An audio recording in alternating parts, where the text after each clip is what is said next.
Halo, assalamualaikum warahmatullahi wabarakatuh. Alhamdulillah sahabat-sahabat GSN dimanapun anda sedang berbahagia. Kali ini kita akan membuat prakarya sebuah pisau sembelih. Ini materialnya baja Willis yang dulu sempat kita pernah buat handlenya dari serabut kelapa. Awal buat dulu masih belum bagus, dikarenakan juga paksinya lurus, dulu kan panjang, ada potongannya. Terus rencana saya buat biar full tang saat digulung serabut kelapa, ternyata dasar paksinya lurus jadi kurang bagus. Terus saya hancurkan handlenya. Terus kemarin lusa coba saya asah hingga mirror, sudah mirror dan sudah tajam juga. Sudah tajam. Dan sekarang mau saya bikin pisau sembelih. Handlenya dari galih sono keling. Ini ada aksesoris dari brul jati dan resin merah putih. Paksinya juga sudah saya potong, ini sudah saya rapikan.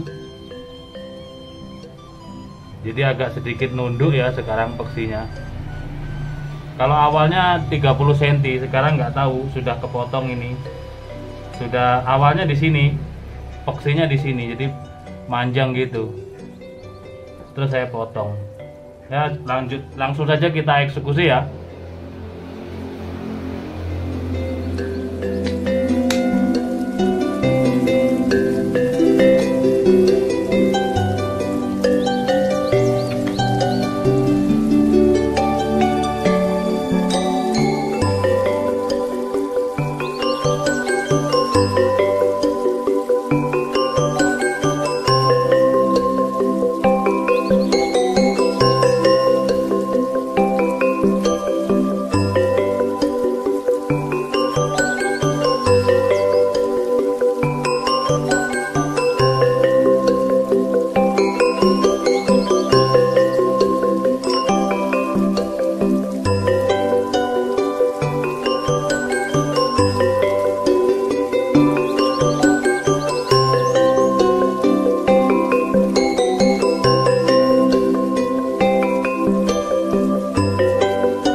Wa